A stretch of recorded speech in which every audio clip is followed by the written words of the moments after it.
जय हिंद प्यारे बच्चों, नमस्कार, वेलकम। आज की क्लास में हम एक नया टॉपिक पढ़ने जा रहे हैं जिसका नाम है ज्योमेट्री। जी हाँ, ज्योमेट्री को हम लोग कंप्लीट करेंगे यहाँ पर। और आज ज्योमेट्री की जो क्लास है वो बहुत ही बेसिक क्लास है, जिसमें हम लोग पढ़ेंगे कि पॉइंट क्या होता है, लाइन क्या है, लाइन सेगमेंट क्या है, रेज क्या है, किरण क्या है ना, प्रतिच्छेदी रेखाएँ क्या होती हैं, इंटरसेक्टिंग लाइन्स क्या है, कॉन्करेंट लाइन क्या है, ठीक है, और क्या कहते हैं समांतर रेखाएं क्या होती हैं। तो इन सभी चीज़ों के बारे में जो बेसिक्स हैं, और ज्योमेट्री को पूरा कंप्लीट करने के लिए और सभी प्रकार के सवालों को बहुत ही आसानी से सॉल्व करने के लिए बच्चों ये जो बेसिक्स हैं आपको आने चाहिए। और डायरेक्ट भी यहाँ से सवाल आते हैं और किसी अन्य सवालों को सॉल्व करने के लिए भी ये बच्चों कंसेप्ट आपको 100% आना चाहिए। तो आइए यहाँ से हम शुरुआत करने जा रहे हैं आज ज्योमेट्री की, जिसमें सबसे पहले जो ज्योमेट्री का कंसेप्ट आता है बच्चों, सबसे पहला पॉइंट है पॉइंट। यानी क्या बात है भाई, सबसे पहला पॉइंट है पॉइंट, यानी ज्योमेट्री में सबसे पहली चीज आती है बिंदु। तो आप जानते हैं बच्चों, बिंदु कोई एक ऐसी आकृति होती है और इसको ऑलवेज इंग्लिश के कैपिटल लेटर में बच्चों रिप्रेजेंट किया जाता है। ठीक है, तो ये हो गया हमारा बिंदु। मान लो इसको मैंने ए से रिप्रेजेंट कर दिया या पी से रिप्रेजेंट कर दिया। अब बच्चों जो बिंदु होते हैं, बिंदु क्या होता है, एक शून्य आयामी जीरो डायमेंशनल फिगर है। शून्य आयामी का मतलब बच्चों क्या है, जीरो डायमेंशन का मतलब क्या है, यहां पर मैं हिंदी में लिख देता हूं, शून्य आयामी चित्र है या आकृति है। बच्चों शून्य आयामी इसलिए क्योंकि इसकी ना तो कोई लंबाई होती है, नो लेंथ, नो ब्रेथ और नो हाइट। यानी बच्चों जो पॉइंट होता है इसे शून्य आयामी क्यों कहा जाता है, इसकी ना तो बच्चों कोई लंबाई होती है और ना ही कोई चौड़ाई होती है और ना ही कोई ऊंचाई होती है, इसीलिए पॉइंट को एक शून्य आयामी आकृति बोला जाता है। अब आइए आगे बात इसमें करेंगे कि बच्चों जो शून्य जो ये बिंदु होता है बच्चों, बिंदु कितने प्रकार के होते हैं। तो आप देखेंगे जो बिंदु बच्चों होते हैं दो प्रकार के होते हैं। एक बच्चों होता है संरेखीय बिंदु, संरेखीय बिंदु इसको बोलते हैं collinear point, collinear point, collinear point.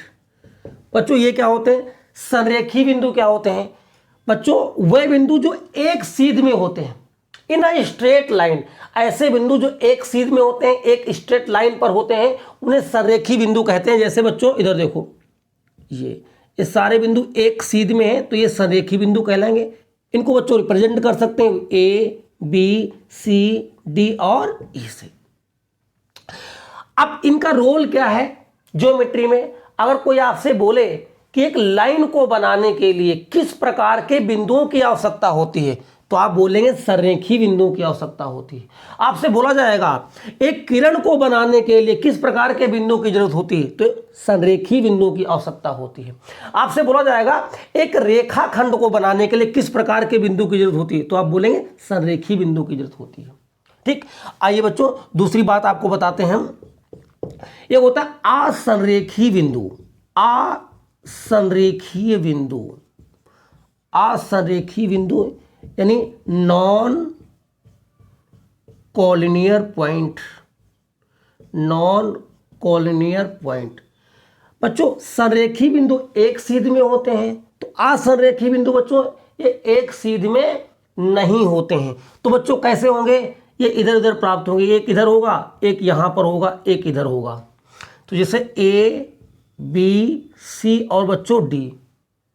ठीक है, अब इनका क्या रोल है, तो जो असंरेखीय बिंदु होते हैं वो एक सीध में नहीं होते हैं, यानी इधर और उधर होते हैं। इसका मतलब इनका रोल ज्योमेट्री में क्या है बच्चों, तो अगर आप इन असंरेखीय बिंदुओं को बच्चों थोड़ी देर के लिए आप मिला दो आपस में, थोड़ी देर के लिए आपस में मिला दो, तो यहां पर क्या बन जाएगा, चतुर्भुज बन गया। इसका मतलब बच्चों ये हुआ कि अगर किसी भी फिगर को आपको बनाना है, 2D 3D किसी फिगर को आपको बनाना पड़ेगा, तो आप जान रहे हैं वो संरेखीय बिंदु से नहीं बनेगा, वो बच्चों असंरेखीय बिंदु से बनेगा। कोई आपसे कह दे कि बच्चों एक त्रिभुज है, त्रिभुज संरेखीय बिंदु से बनेगा कि असंरेखीय बिंदु से, तो आप बच्चों क्या बताओगे कि संरेखीय बिंदु से ट्रायंगल नहीं बन पाएगा। क्यों, क्योंकि संरेखीय बिंदु एक सीध में होते हैं, लेकिन बच्चों असंरेखीय बिंदु इधर होगा, एक इधर होगा और एक इधर होगा। तो अब आपको बच्चों ये चीज समझ में आ गई होगी कि पॉइंट क्या होता है। पॉइंट ये एक आकृति है जो आपको पहले से पता है, इसको इंग्लिश के कैपिटल लेटर में रिप्रेजेंट किया जाता है बच्चों। ये एक शून्य आयामी बिंदु जो होता है, जीरो डायमेंशनल शून्य आयामी है। क्यों? क्योंकि इसकी ना तो कोई लंबाई होती है, ना तो कोई चौड़ाई होती है और ना ही कोई ऊंचाई होती है। जो हमारे बिंदु होते हैं, जो पॉइंट होते हैं, वो दो प्रकार के होते हैं। एक संरेखी बिंदु जो एक सीध में होते हैं और एक असंरेखी बिंदु जो अलग अलग दिशा में अलग अलग डायरेक्शन में होते हैं, जिनसे हम कई प्रकार की या अलग अलग प्रकार की आकृतियों को बनाते हैं। आइए बच्चों, अब जब बच्चों पॉइंट है, जैसे यहाँ पर पॉइंट है बच्चों, जब पॉइंट को आप इधर या इधर आगे बढ़ाते हैं तो यहाँ से निर्माण किसका होता है, फॉर्मेशन किसका होता है, रेखा का, यानी लाइन का। तो अब बच्चों हम पढ़ेंगे लाइन। तो अब आप नंबर 2 पर हम पढ़ेंगे बच्चों लाइन, यानी कि रेखा क्या होती है। तो देखो बच्चों, लाइन के बारे में यह बताया जाता है कि रेखा ऐसी वो चीज है जिसको अगर हम यहां पर बात करें, जैसे हमारे पास कई बिंदु हैं, इस तरीके से बिंदु थे, ये हमारे बिंदु थे, और इन बिंदुओं को मिलाती हुई कोई ऐसी आकृति अगर यहां से गुजरे तो इसे हम रेखा कहते हैं। यानी दो या दो से अधिक बिंदुओं से या दो से अधिक बिंदुओं को मिलाने वाली या वहां से गुजरने वाली अनंत लंबाई की आकृति को रेखा कहा जाता है। बच्चों, रेखा की कोई निश्चित लंबाई नहीं होती है, इसकी कोई मोटाई भी नहीं होती है ना। अनंत लंबाई की रेखा होती है, इसकी लंबाई को मापना पॉसिबल नहीं है, इसकी कोई मोटाई नहीं होती, सिर्फ इसकी लंबाई होती है बच्चों। इसलिए इसको जीरो डायमेंशनल बोला जाता है, सॉरी, इसको वन डायमेंशन 1D बोला जाता है। 1D का मतलब है केवल और केवल क्या होती है इसमें, केवल और केवल बच्चों इसमें लेंथ यानी लंबाई होती है।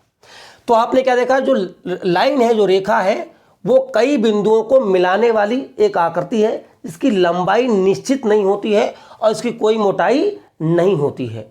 ठीक है, अब आप देखेंगे कि लाइन भी कितनी प्रकार की होती हैं बच्चों। तो यहां पर लाइन अगर देखें, लाइन भी बच्चों 2 प्रकार की होती हैं। एक रेखा भी 2 प्रकार की, एक बच्चों होती सरल रेखा,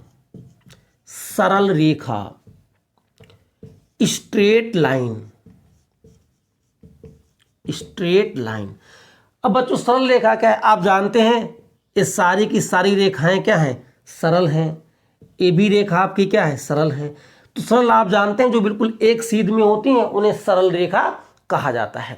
ठीक है, या यूं कह लो जिसके मार्ग में कोई विचलन नहीं होता है, जिसके मार्ग में कोई डिस्टरबेंस नहीं होता है, जिसके वे में कोई डिस्टरबेंस नहीं होता है, उन्हें सरल रेखा कहा जाता है। ठीक है, दूसरी क्या आ जाएगी, यहां पर आ जाएगी वक्र रेखा, कर्व्ड लाइन आप जानते हो ऐसी चलती हैं जिसके मार्ग में क्या हो, विचलन हो, यहां पर डिस्टरबेंस है। तो जिसके मार्ग में बच्चों विचलन होता है, डिस्टरबेंस होता है, उसे वक्र रेखा कहा जाता है। तो बच्चों आपने देखा कि ये सब विचलित होकर चल रही हैं, तो इसे वक्र रेखा कहा जाएगा। तो ये पूरी रही कहानी। यहां पर सेगमेंट नंबर क्या है बच्चों, थर्ड में हम देखेंगे लाइन सेगमेंट क्या होता है, रेखाखंड,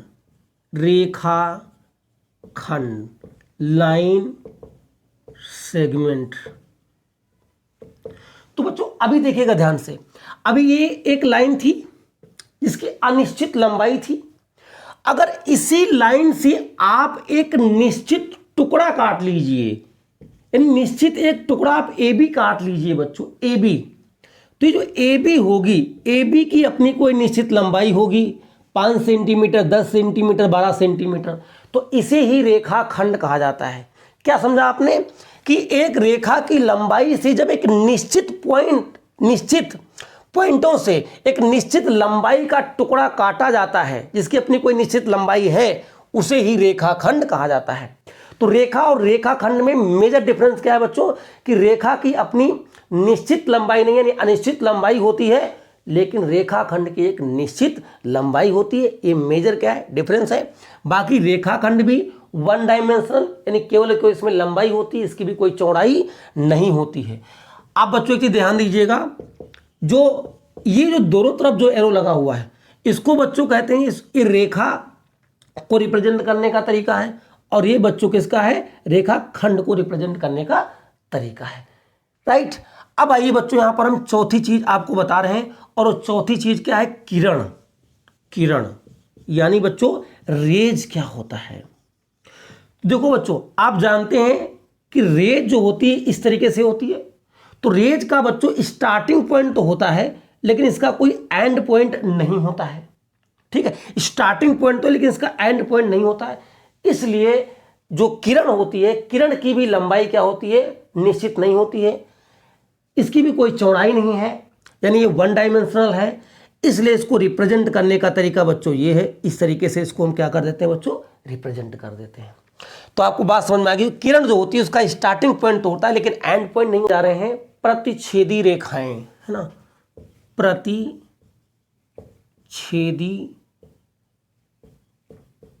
रेखाएं क्या होती हैं? Intersecting lines. Intersecting lines. तो बच्चों देखो, प्रतिच्छेदी रेखाएं का मतलब है जैसे एक ये लाइन थी हमारी, और एक दूसरी लाइन इसको क्या कर दे बच्चों? काट दे। तो ये क्या हो गई? एक दूसरे को ओ पॉइंट पर बच्चों क्या कर रही हैं? काट रही हैं। तो इन्हें ही प्रतिच्छेदी रेखाएं कहा जाएगा। यानी अगर ये ए बी है, इसको मान लो अगर मैं ए बी रेखा दे तो ए बी और सी डी, तो ए बी और सी डी दोनों रेखाएं एक दूसरे को ओ बिंदु पर काट रही हैं। इन्हें ही प्रतिच्छेदी रेखाएं, इंटरसेक्टिंग लाइंस कहा जाएगा। इसका रोल क्या होता है बच्चों? ये क्यों हम लोग पढ़ रहे हैं? क्योंकि आगे चल के जब आप एंगल पढ़ेंगे तो एंगल में यहां पर वर्टिकली अपोजिट एंगल बच्चों बनते हैं। जैसे ये एंगल अगर बच्चों अल्फा है तो ए भी अल्फा होगा, और बच्चों अगर ये बीटा है हमारा तो ए भी बच्चों क्या होगा? बीटा हो जाएगा। इसलिए जो इंटरसेक्टिंग लाइंस हैं वो वर्टिकली अपोजिट एंगल्स का फॉर्मेशन करती हैं, यानी प्रतिच्छेदी रेखाओं में ही शीर्षाभिमुख कोण बनते हैं। ठीक है बच्चों, तो जब दो रेखाएं एक दूसरे को बच्चों काटती हैं तो वही प्रतिच्छेदी रेखाएं या इंटरसेक्टिंग लाइंस कहलाती हैं। आइए अगला छठा पॉइंट आपको हम बताते हैं बच्चों। 6 पॉइंट जो है उसको बोला जाता है संगामी रेखाएं। संगामी रेखाएं ये क्या होती हैं? कॉनकरेंट लाइन। कॉनकरेंट लाइंस। देखो बच्चों, जब दो रेखाएं एक पॉइंट पर काटती हैं तो उन्हें प्रतिच्छेदी रेखाएं कहा जाता है, लेकिन जब दो से अधिक रेखाएं एक बिंदु पर काटती हैं तो उन्हीं रेखाओं को बच्चों क्या कहा जाता है? संगामी रेखाएं कहा जाता है। सा से संगम, सा से संगामी। बच्चों एक बिंदु पर जब दो से ज्यादा, दो से अधिक रेखाएं मिलती हैं या काटती हैं तो उन्हें संगामी रेखाएं कहा जाता है। कई बार एक सवाल आता है इसी कंसेप्ट पर, क्या कि एक पॉइंट से कितनी रेखाएं गुजर सकती हैं बच्चों? तो वो संगामी रेखाएं होंगी और अनंत रेखाएं गुजर सकती हैं, है ना। संगामी रेखाएं, आपको बात समझ में यहां पर आ गई। अब इसको 7th पॉइंट हम लोग यहां पर समझ रहे हैं क्या है, देखेंगे ध्यान से। 7th पॉइंट है बच्चों, क्या हमने अभी आपको प्रतिच्छेदी रेखाएं पढ़ाया और उसके बाद संगामी रेखाएं बताए। तो 7th आता है, उसको बोलते हैं ट्रांसवर्सल लाइन, यानी इसको बोलेंगे हिंदी में तिर्यक रेखा। तिर्यक रेखा यानी ट्रांसवर्सल लाइन। बच्चों ध्यान दीजिएगा, सबसे पहले इसके लिए आपको पैरेलल लाइन का कंसेप्ट समझ में आना चाहिए, यानी समांतर रेखाएं क्या होती हैं। तो आप में से बच्चों ये सबको पता है कि समांतर रेखाएं क्या होती हैं। ठीक है, ये अगर दो रेखाएं हैं, इसको आप L1 और L2 मान लीजिए। अगर इनके बीच की दूरी सदैव समान रहती है, यानी इनके बीच की डिस्टेंस ऑलवेज सेम रहती है बच्चों, तो उन्हें समांतर रेखाएं कहा जाता है। लेकिन आप यहाँ पर सीख रहे हैं तिर्यक रेखा क्या होती है। तो तिर्यक रेखा बनाने के लिए पहले हमें दो समांतर रेखाएं पता होनी चाहिए। तो दो समांतर रेखाएं हमने खींच ली, L1 और L2। तो अब देखना, अब आपको मैं बता रहा हूं, अगर दो समांतर रेखा को एक तिरछी रेखा काटे, एक तिरछी रेखा काटे जिसको आप T1 यानी ट्रांसवर्सल लाइन 1 बोल सकते हो, तो इसे ही बच्चों तिर्यक रेखा कहा जाता है।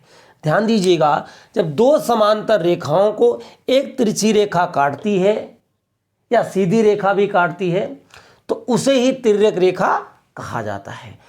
अब इसका रोल क्या है ज्योमेट्री में, बहुत ही ज़्यादा इंपॉर्टेंट रोल है। और ये जो टॉपिक है लाइन एंड एंगल, जितने एंगल बनते हैं ज्योमेट्री में वो सारे के सारे एंगल का फॉर्मेशन यही तिर्यक यानी तिरछी रेखा कराती है। कैसे, अगर आप देखिए ध्यान से तो तिर्यक रेखा क्या कर रही है, यहां पर कितने एंगल बन रहे हैं, 1 2 3 4 5 6 7 और 8, यहां पर स्पेशली 8 कोण बन रहे हैं और इनका आपस में एक विशेष रिलेशन है। और अन्य सवालों को सॉल्व करने के लिए, लैंग्वेज बेस्ड क्वेश्चन को सॉल्व करने के लिए हम इसी कंसेप्ट का प्रयोग करेंगे। तो अब हम देखेंगे जो तिर्यक रेखा है इसे विभिन्न प्रकार के अलग अलग एंगल कैसे बना रही है। तो इसके लिए मैं आपको डिटेल में समझाने वाला हूं अभी, लेकिन इसके पहले हमें एक चीज और पढ़नी और समझनी है, वो मैं आपको बता देता हूं। वो क्या है वो समझिएगा। जैसे हम यहां पर आपको समझाने जा रहे हैं संगत रेखाएं क्या होती, करेस्पॉन्डिंग लाइंस क्या होती, संगत रेखाएं क्या होती हैं। संगत रेखाओं के बारे में थोड़ा सा बताएं। संगत रेखाएं करेस्पॉन्डिंग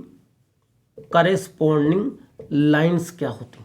ध्यान दीजिएगा बच्चों, जैसे कि हमने आपको ये बताया कि मान लो ये रेखा मैंने एक ऐसे बना ली, यहां पर यहां पर ये L1 हो गया, ये बच्चों L2 हो गया, ये बच्चों L3 हो गया, और ये एक बच्चों यहां पर और ले लेते हैं L4 हो गया। ध्यान दीजिएगा, तो बच्चों मान लो हमने इधर ले लिया, ये ले लिया P Q बच्चों R, और यहां पर हो गया बच्चों S, और बच्चों इधर हो गया T U V, और बच्चों इधर हो गया W। ठीक है, ऐसे हो गया। तो इसमें आपस में रिलेशन क्या होता है, ध्यान दीजिएगा। अगर L1 समांतर L2 समांतर L3 समांतर L4 है, यानी ये सभी रेखाएं बच्चों आपस में समांतर हैं, जिसमें एक विशेष प्रकार का बच्चों रिलेशन होता है। उस रिलेशन के बारे में हम लोग बच्चों बात करेंगे। यहाँ पर इसमें एक रिलेशन तो बच्चों ये प्राप्त होगा, P/Q बराबर T/U, P/Q बराबर T/U बच्चों। इसके बाद बच्चों ध्यान दीजिएगा, अगर यहाँ पर आ जाइए Q/R बराबर बच्चों U/V, राइट। यहाँ पर बच्चों आइएगा, ध्यान दीजिएगा, इधर दीजिएगा, देखिएगा। इसके बाद जब आप अगर आगे आप बढ़िए, अगर आगे तो R/S बराबर V बटे बच्चों W, ये हो गया। सेम वे में अगर एक दूसरा भी रिलेशन आप बनाए तो वो भी आप बना सकते हैं। कैसे बच्चों, देखिएगा, अगर आप इसको ऐसे लिखें P+Q अपान Q प्लस R, और इसी प्रकार से बच्चों अगर इधर आप बढ़िएगा तो T+U बटे क्या हो जाएगा, U+V। या आप आगे भी ऐसा रिलेशन बच्चों क्रिएट कर सकते हैं।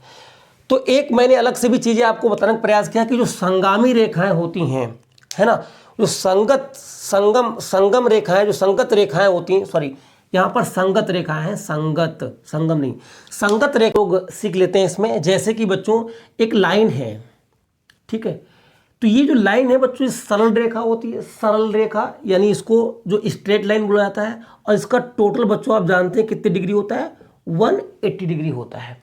अब ध्यान दीजिएगा, अगर एक लाइन है और इस लाइन को एक लाइन ऐसे यहां पर काट रही है, तो इसको बोलते हैं एंगल बाइसेक्टर। ठीक है, तो एंगल बाइसेक्टर का मतलब यहां पर क्या हो जाएगा कि अगर ये पूरी रेखा है, ठीक है, ये अगर ये 180 था तो इधर अगर हो गया 90 और इधर भी कितना हो गया 90, इसका मतलब ही जो बच्चों रेखा होगी इसको हम बोलेंगे परपेंडिकुलर लाइन, लंब रेखा। तो जो लंब रेखा होती है किसी दूसरी रेखा को 90 डिग्री पर क्या करती है, प्रतिच्छेदित करती है, इसे ही लंब रेखा कहा जाता है। दूसरा है कि जैसे मान लीजिए अगर हमारी ये रेखा है और इसको इस प्रकार से यहां पर काट रही है, ठीक है, तो अगर ये समद्विभाजक रेखा है, समद्विभाजक रेखा, ठीक है, लाइन बाइसेक्टर, तो बेटा लाइन बाइसेक्टर का मतलब है ये अगर ए है, ये ओ है और ये क्या है, बी है, तो लाइन बाइसेक्टर का मतलब ये हो जाएगा बच्चों कि ये आधी रेखा इधर है और आधी रेखा इधर है। इसका मतलब बच्चों यहां पर क्या हो जाएगा, ये एओ बराबर क्या हो जाएगी, ओ बी बराबर हो जाएगी। एओ बराबर कितना हो जाएगा, ओ बी हो जाएगी, या एओ बराबर बी हो जाएगी। तो यहाँ पर दो बातें हमने आपको समझाई कि जो पूरी लाइन होती है उसका जो एंगल होता है 180 होता है। अगर किसी लाइन को एक सीधी रेखा यानी 90 डिग्री पर काट रही है तो इसका मतलब इसी को लंब रेखा बोला जाएगा। और अगर कोई लाइन किसी लाइन को आधा आधा डिवाइड करती है, समद्विभाजित करती है, तो वो समद्विभाजक रेखा कहलाती है ना। और वहां पर ये जो रेखा होती है वो पूरी रेखा को दो बराबर हिस्सों में बांट देती है। तो बच्चों ये आज की क्लास आशा करते हैं आपको बहुत ही अच्छी लगी होगी। हमने जितने बेसिक्स है वो मैंने आपको यहाँ पर बता दिया है। अब दूसरी क्लास में हम आपको इसमें बताने और सिखाने का प्रयास करेंगे कि एंगल्स का कैसे फॉर्मेशन होता है, कोण कैसे बनते हैं और कोणों का आपस में रिलेशन क्या है। तो हमने लाइन अभी यहाँ पर पढ़ लिया है, हमने लाइन पूरा कंप्लीट कर लिया है। अब बच्चों बचा क्या है हमारा, एंगल। तो अब हम अगली क्लास में आपको पूरा एंगल बताने और सिखाने का प्रयास करेंगे। जैसा कि आप जान रहे हैं कि पूरा कंसेप्ट वाइज मैं आपको पढ़ा रहा हूँ, ठीक है। ऐसा नहीं कि एक सवाल मैंने यहाँ का कराया एक वहाँ का कराया, पूरा विधिवत पढ़ा और सिखा रहा हूँ। तो पूरा आपका जो सिलेबस होगा वो अच्छे से मैं कंप्लीट करने का प्रयास कर रहा हूँ। वीडियो को देखने के लिए बहुत बहुत धन्यवाद आपका। जय हिंद, जय भारत। मिलते हैं आपसे अगली क्लास।